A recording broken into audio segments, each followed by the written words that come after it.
On today's World Insight, Brazil's Rio de Janeiro rolls out the red carpet for BRICS leaders engaged towards stability and fair global governance. How is BRICS making a difference?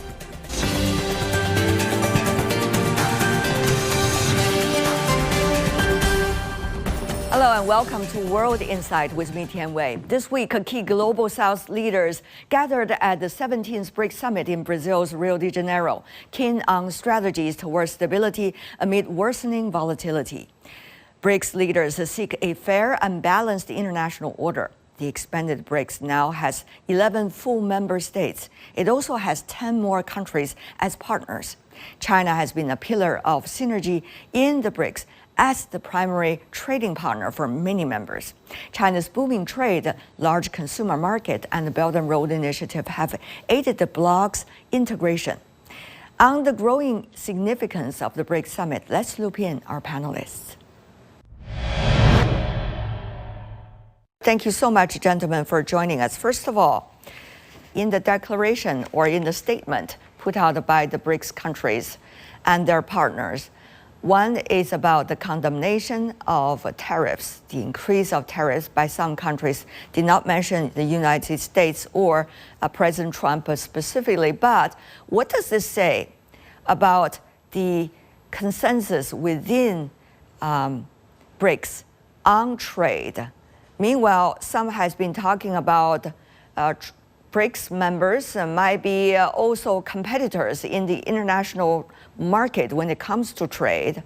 How do you see this, Professor Jiang from China? Well, I think first we know that, in fact, not just the BRICS countries, but most of the developing countries suffered from the so-called reciprocal tariff by Donald Trump. And as the representative of the Global South, I think BRICS must coordinate their trade policy and hold multilateralism. And I think at the same time, in fact, BRICS countries, we have exporters, but also we have countries who are very competitive manufacturing powers. So in fact, among the BRICS countries, they also need to coordinate their trade policies and also to implement more trade facilitation measures to help build their economic competitiveness and also increase the economic growth, which is, in fact, the most important target of BRICS cooperation. You know, in fact, I mean, in the BRICS cooperation history, trade facilitation is one of the very important agenda or the priority of BRICS cooperation.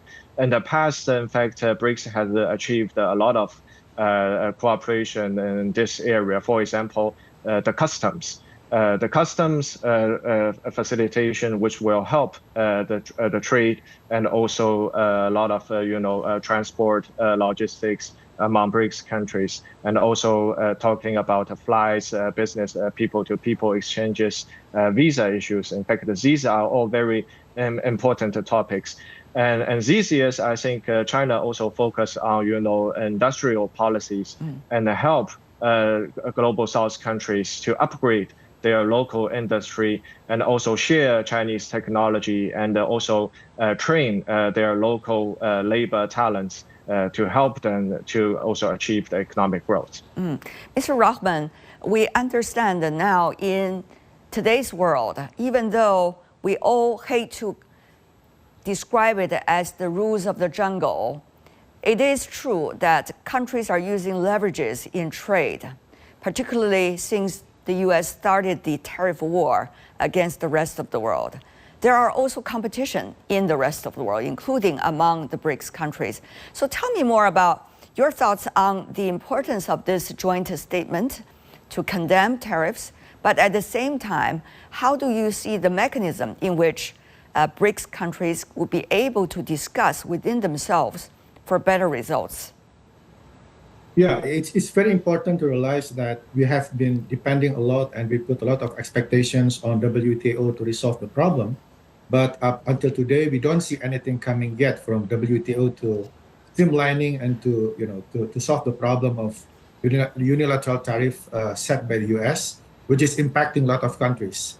In Indonesia in particular, there are a lot of layoffs in manufacturing industries during the last couple of months, especially on textiles.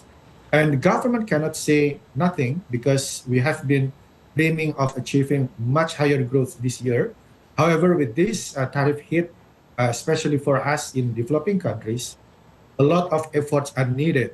And so that we expect that BRIC countries should set, trade facilitation, as Professor Jiang mentioned, together, reducing tariff among BRIC countries, reducing non-tariff barriers, so that trade among BRIC countries will be increasing. Something like from Indonesia to India, we have been establishing long-standing and cooperation on meat importation, for instance, and other products that can be mutually beneficial for all countries. So in short, I think facilitation among BRIC countries should be established so that we can, increase intra-BRICS trade that can be beneficial for our members. The statement put out by the members and also observer partner countries of the BRICS suggested that they are condemning against the tariffs as well as the attack on Iran. So, Professor Jiang, tell me more about how much in alliance do you think these countries are? Several months ago, in fact, BRICS already stated that they against the tariffs imposed by Donald Trump, which disrupted the global economic development and also global supply chain. And we think that BRICS is holding the multilateralism against the unilateralism. As the world, when it comes to trade, even though it is a scenario nobody wants to see, but there is talk about the world -1. Mr. Carvalho, tell me more about Brazil, because if you look at Brazil, an example is it's been doing very well when it comes to energy and agricultural trade with China, just two members as an example of the BRICS. But at the same time, Brazil is also in a geographical interesting location and therefore needs to make very important, delicate balance. So, Mr. Carvalho, every country within BRICS has their own unique circumstances when it comes to trade. So how do you see this? To what extent can countries will be bring out what they have for common consensus? This is a very interesting question because for geopolitical reasons, each country has their own circumstances. Indeed. And in Brazil, in this case, our foreign policy put a lot of emphasis in the South America, for example. This is one of the priority of the government in Brazil to promote the economic integration in South America. We have the Mercosur, these international organizations, and many other initiatives. But of course, we have an important country in all Americas. It means United States, and Brazil must develop intelligence and a diplomatic intelligence to deal with this situation. China is the largest trade partner to Brazil since 2009, so it's a very important country. And Brazil and China have developed a very fruitful bilateral relations, and the BRICS is one good example, and not only BRICS, but also NDB. But Brazil also must have a very smooth diplomatic relation with the United States as well. But the best way to deal with this situation is Brazil must have a very clear idea about its objectives, its national interests. And I believe that in Lula's presidency, the Global South is a very important dimension of the Brazilian foreign policy. What did Brazil do in order to bring everybody to consensus, while at the same time being in the so-called the backyard of the United States, as the U.S. would always claim about Latin America and South America? How did Brazil I think that first, Brazil, especially Lula's president, believe that BRICS plays an important role to promote the global south and all developing countries. And this is the reason why Brazil has prioritized core areas, considering the needs and the main targets that all the BRICS countries they believe are important. So, for example, cooperation in global health. There is also an expectation to establish a kind of a partnership for the elimination of socially determined disease. For example, key areas such as intra-BRICS trade.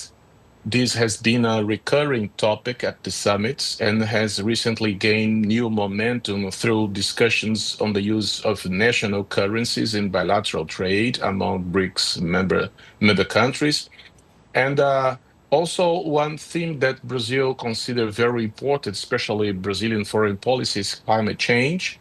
The Brazilian government hopes to build consensus around proposals that align with the themes and initiatives to be discussed at COP30. And of course, governance of artificial intelligence is one of the key area appointed by Brazilian presidency in this summit. Are you happy with the results so far?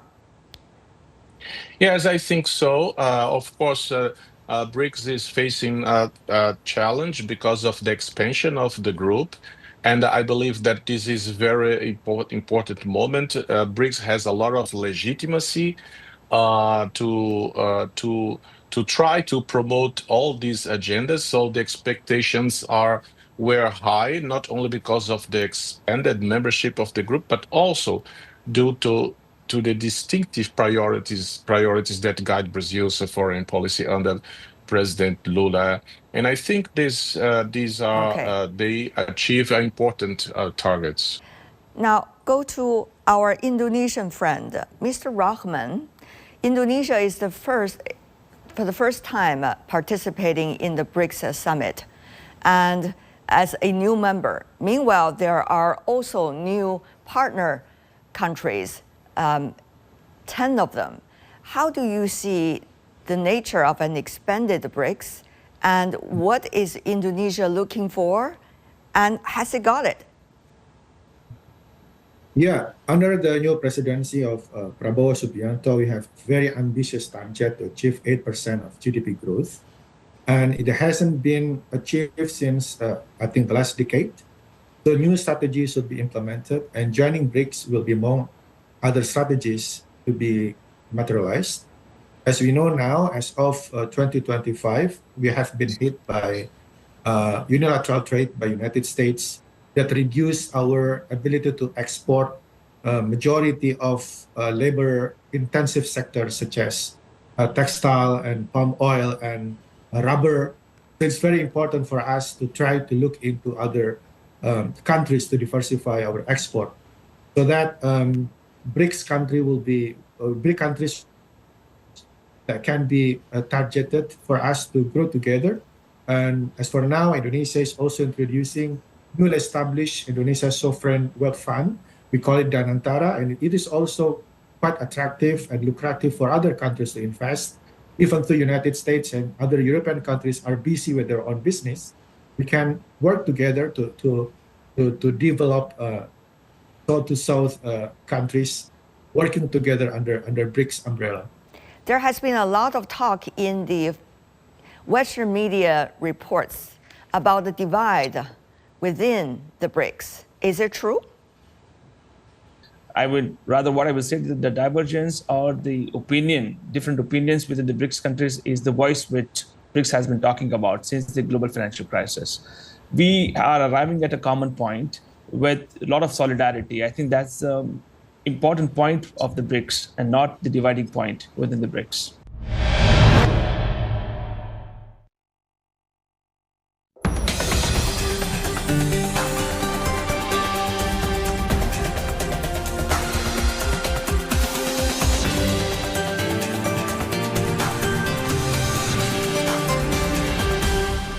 Recently, there has been some debate, to say in a diplomatic way, about rare earth between China and India when it comes to whether there has been exports from India that bought from China, rare earths to the markets that it's not supposed to go to, according to the latest rules bilaterally. Now, that's just one of those examples in which new circumstances creates new opportunities, but also new taboos, new debates. So, Mr. Yellowray, how do you see BRICS countries within themselves be able to discuss these issues in a fair manner and according to the rule of law? As you said that, and also I think our friend Chiang Tianzhao was talking about, the BRICS countries, a part of a global South, has been victim of this, asymmetry which was created by the Western world. It is the Western world and the Western institutions which has created this, scenario of taboo, biases within the developing countries. For example, we talk about the climate change. The climate change was created by and has been triggered by the Western developmental predations, and we are victim of it. So we are trying to find out new ways to deal with it, for which we need finances, which we need cultivating talent, which we need new materials, which we need technology and sciences. The time has come when we are at the cusp of a transformation, and at the cusp of these transformations, BRICS countries would need to think, talk, and explore ways to cooperate with each other. What I see is since 2009. In 2009, the climate change, energy transformation, green technology was not talked a lot, right? It was all about finances. It's all about the capital and all those things. So as the transformation takes place, and as you said correctly, Tianwei, this is the time when there has to be more debate as well as more serious engagement on the role of the new frontiers of engagement. There have been new frontiers of engagement, and our BRICS countries have to take forward. Very interesting. Now, when it comes to global governance, many of you mentioned in your answer already, but certainly the BRICS countries, as representatives of the global South, see there are issues within the current global governance system. IMF, for example, the membership has been long talked about, but yet the speed of change has been slow. That's just one of those many examples. Meanwhile, there's also derailing of the international organizations, such as that participated by governments, the United Nations. On the one hand, the UN needs to be reformed, but at the same time, it is an important platform for global governance. So as they say, not to throw out the baby with the bathwater. Meanwhile, the WTO, even though it has been handicapped as a result of a global tariff war, one country against the rest of the world, but it is still an entity in which most of the rest of the world agreed upon when it comes to rules of trade. So how much role do you see BRICS, especially Summit this time, will be able to handle those issues, at least lay the foundation for future discussions, real in-depth discussions? Professor Jiang. In fact, since the very beginning of this year, Brazil has stressed that its work will focus on the two main priorities: strengthening cooperation among the global South and also advancing the reform of the global governance, as you just mentioned. So, in fact, in the joint statement, I think we saw a lot of good achievements. For example, the cooperation in global health and the public health systems, like Professor Vandolo just mentioned, it is always the priority of a Brazilian government. In fact, during the COVID time, Brazil and also other BRICS countries, developing countries, suffered a lot from the unfair distribution of the vaccine. So I think since then, BRICS decided to make sure to get equal access to vaccine and also other important medical products by joint research and manufacturing, and also to establish a public health network and dealing with the pandemics, which I think is one of the very important area for joint global governance cooperation. And also the trade investment and financial collaborations. We just talked a lot about that. We also saw a lot of continuing efforts in these areas in the joint statements. And I also would like to add that for Brazil, it's also important to cooperate on the climate change issues, because we know Brazil is going to host the COP30 climate change conference later this year. So I think it also laid an important foundation for all of the countries to join hands by hands and to work on the climate change issues and also the green development. Well, Ms. Professor Jiang, you are very kind in outlining some of the common grounds, but to what extent will this contribute to the reform of global governance, as this statement has mentioned, and also the Chinese premier participating in the meeting has clearly said? To what extent can this lay the foundation for it? Well, I think I think it will be an incremental effort. It will be step by step, because we know that I would like to just borrow the example from the history. In fact, it is not that easy to coordinate so many developing countries. In the history, and the solidarity of Global South and also the reform of the global order has been a long-term problem. They only succeeded, in fact, once in 1970s by passing the resolution on the global development issue at the United Nations. But at that time, it was too hard to coordinate so many developing countries. And the global development agenda, criteria, institutions, they have all been dominated by the West for the decades.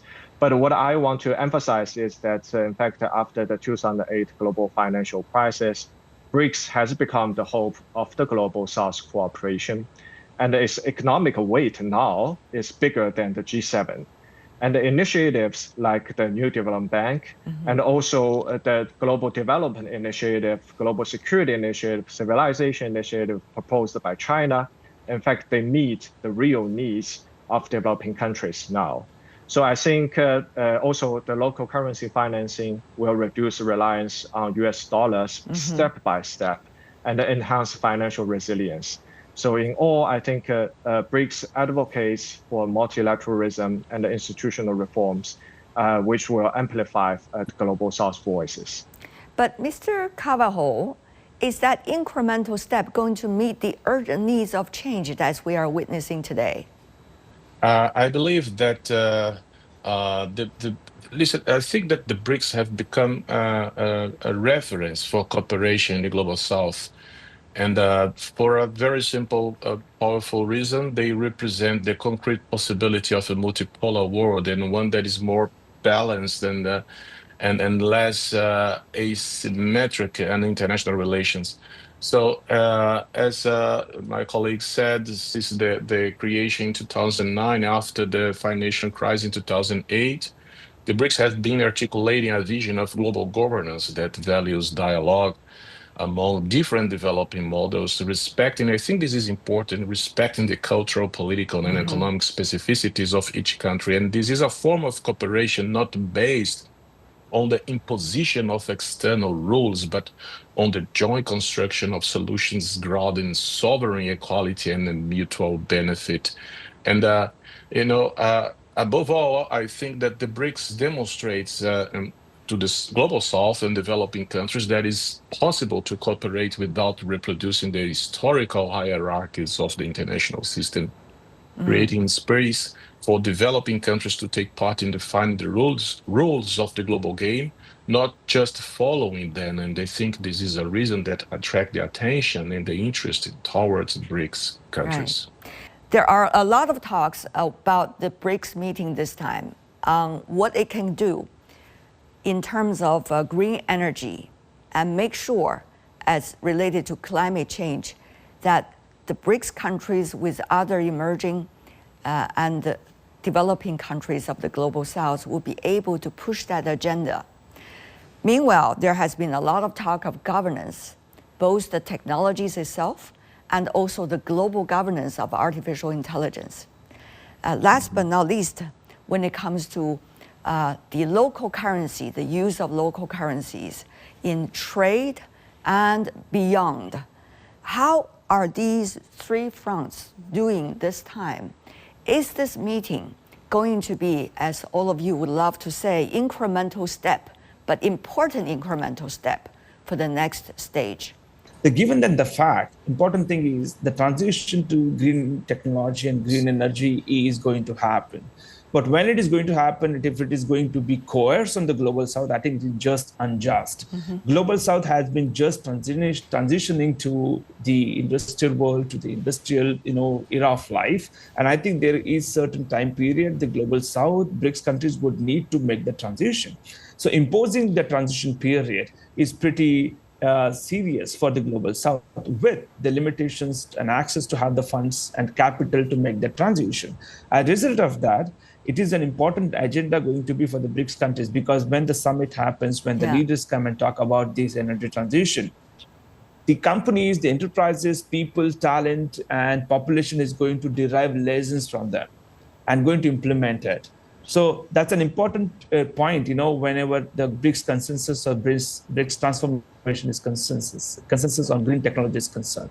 I think, in fact, we know that this year the governance of AI is also the priority of this year's BRICS Summit. And well, personally, I believe that AI is the future of BRICS and the global South development, because it is the key to the industrial revolution in the new era. But how to realize the aim of inclusive development of AI and the responsible use of AI, and also close the digital gap between the North and the South, I think this is a very, very broad issue, and it requires joint efforts by all of the BRICS and the developing countries together. I think in the joint statement, they also mentioned the principles of BRICS cooperation on the global governance of AI issues, and they decided to set up the forum for BRICS AI's forum. And also last year's BRICS Summit, China also proposed the China BRICS AI Cooperation Center, which I think they will also become a very important stepstone for the future cooperation of BRICS AI development. I think it's very important for us to realize that BRIC countries comprises about 28% of global GDP, 22% of global investment, which means that we have to have like big bargaining power in reducing dependency of United States dollars, which means that in particular occasion of uncertainties, USD is always an object of all uncertainties coming that can hit developing countries' products. So I think the fact that basically, for instance, Indonesia has the largest trade with China, leading towards the understanding that we might not be requiring more US dollar in the future. And with Brazil as the host for this year BRIC meeting, we hope that we can negotiate and we can sit together on how to embrace towards increasing and strengthening collaboration in trade and using each other currency to stabilize uncertainties in USD.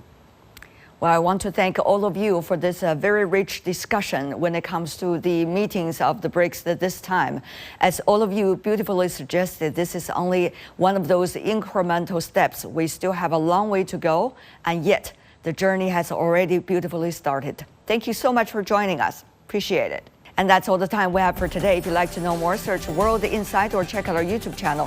Follow us on X and Facebook. I'm Tian Wei on behalf of the team. Thanks for being with us, and I'll see you tomorrow. Bye for now.